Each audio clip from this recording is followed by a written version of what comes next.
A dicembre molti pensano che l'orto sia morto, in realtà non è proprio così. Anche un orto lasciato un po' andare, come il mio quest'anno per esempio, può riservare ancora diverse piccole sorprese, anche in questo periodo. E anzi, guardare quello che è rimasto adesso può e dovrebbe farci riflettere su quali sono quelle varietà di ortaggi che, anche se trascurati o addirittura anche se non seminati di proposito, possono nutrirci anche in questo periodo dell'anno. Quindi adesso ti porto a fare una passeggiata nell'orto, così vedi più da vicino quello che c'è al momento, quello che è rimasto. Oggi voglio partire un po' dal fondo, guarda, prima eravamo laggiù, ora siamo qui, in realtà c'è ancora, ma se segui il canale sai che in là c'è una zona segreta e questi rami che vedi qua giù sono perché sono state fatte delle potature importanti. Ti faccio vedere. Non è il periodo di potatura e non è un bello spettacolo quello che hai appena visto, ma c'è un motivo valido. Intanto vabbè, gli alberi sono marci, dentro erano vuoti, e poi c'è un progetto in corso che, se segui il canale a inizio anno, probabilmente verso primavera, saprai. Ma torniamo qui a Cavolini di Bruxelles. Ora li ho raccolti ieri in realtà, quindi però qualcosa c'è ancora attaccato alle piante.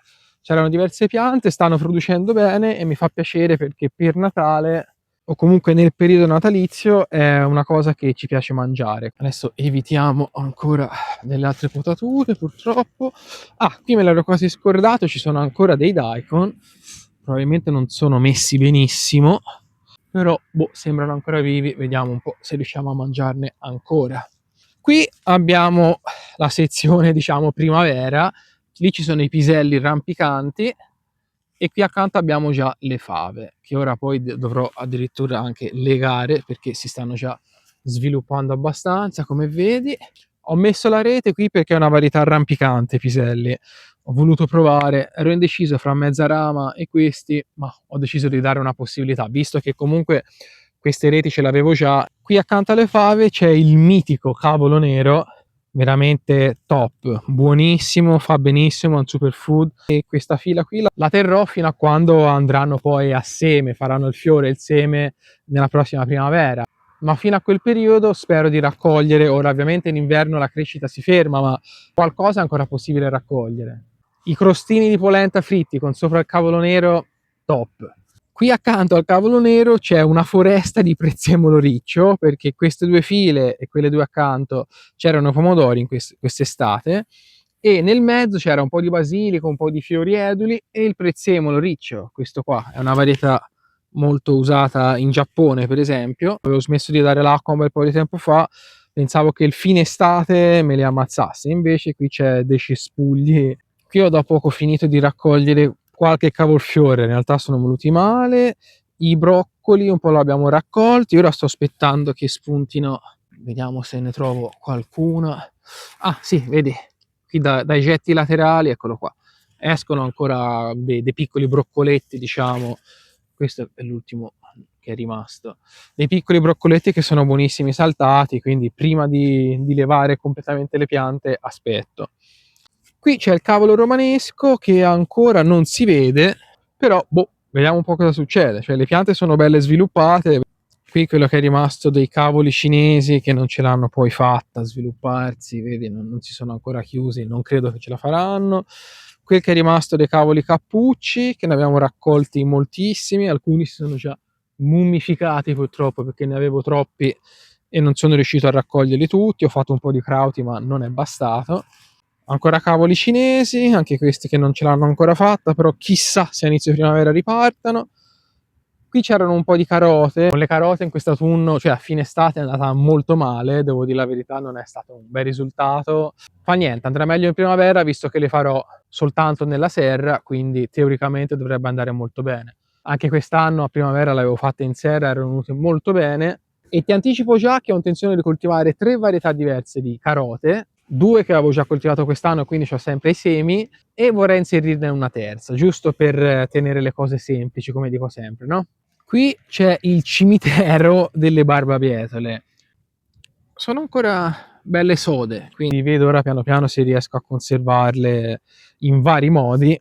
Veramente non ne possiamo più di barbabietole, ne stiamo mangiando a chili e chili, cioè buone, fanno bene, ma ho sbagliato, ne ho fatte veramente troppe. Pensavo che venissero peggio, sinceramente invece sono venute praticamente tutte, e meglio così. Anche queste, come le carote, il prossimo anno le farò soltanto nella serretta, ce l'ho già fatte quest'anno e vengono strabene. Quindi meglio poche, succose e buone che un cimitero, una scena di questo tipo. Questa è una sorpresa, mi ero completamente dimenticato un paio di anni fa di averle trapiantate qui. Questa in giapponese si chiama Nira.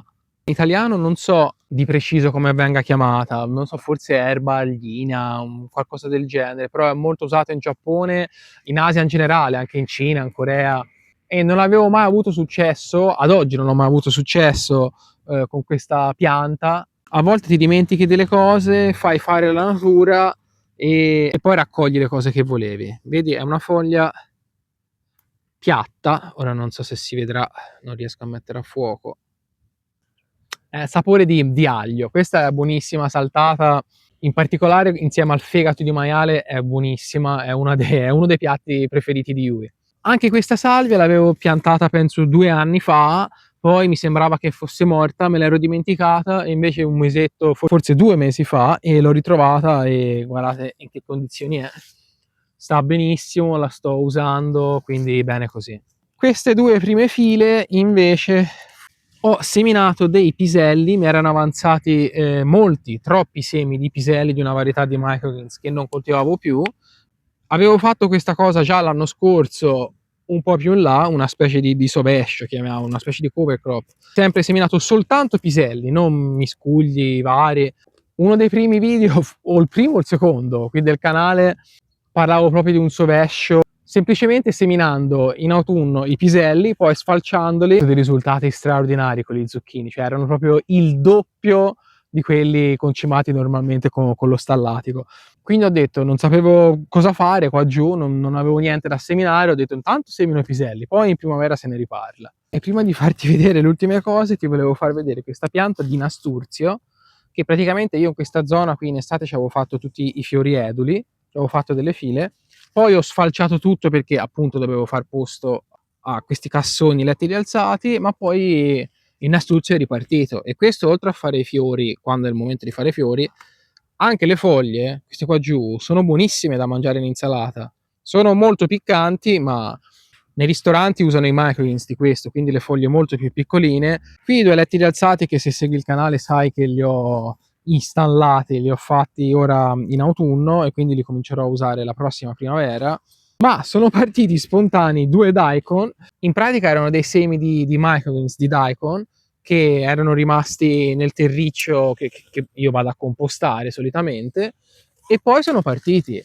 E ti dico la verità, sembrano anche abbastanza belli, considerato che stanno crescendo nel compost fresco e tra l'altro c'è moltissima legna sotto, quindi vediamo poi se a un certo punto faranno la deviazione, la radice.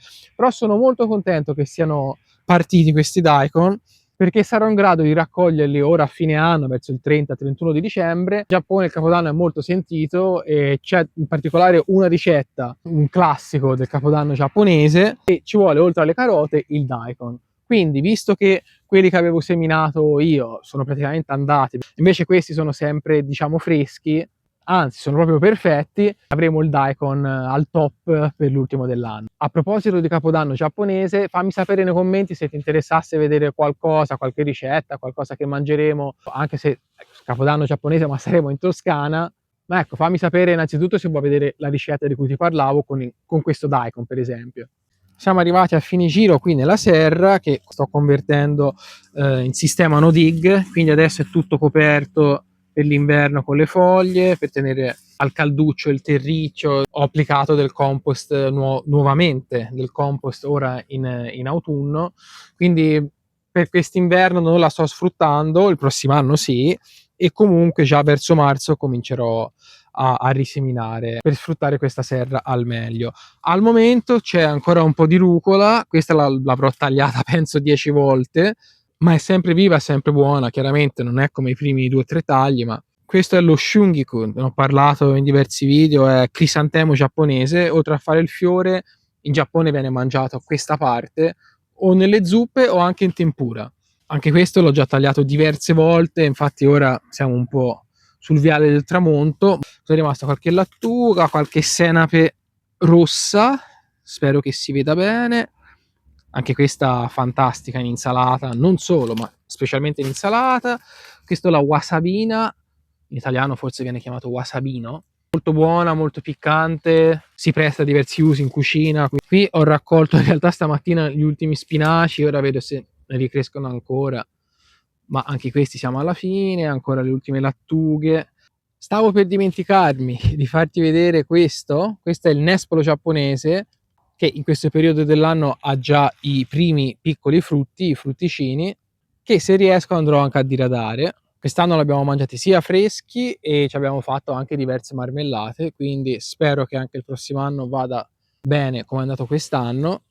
Come vedi, anche considerato che l'orto è stato veramente lasciato andare, non ci sono stato dietro, sarà da settembre che non faccio praticamente nulla a parte raccogliere, ho dato qualche volta l'acqua, ma questo è per dirti che l'orto autunnale, invernale può regalare comunque diverse gioie, anche senza tanto sforzo o addirittura senza nessuno sforzo. Senz'altro, se ci stai dietro otterrai risultati migliori ed è quello che ti consiglio di fare. Ma comunque fra cose che semini, cose che ripartono così da sole, c'è da mangiare anche a dicembre nell'orto. Se ti è piaciuto questo episodio del vlog metti mi piace, lasciami un commento. Se ti è piaciuto questo video o altri video del canale ti chiedo di iscriverti per favore, mi faresti un grosso favore. Grazie per aver visto questo video fino alla fine e ci vediamo spero alla prossima. Ciao!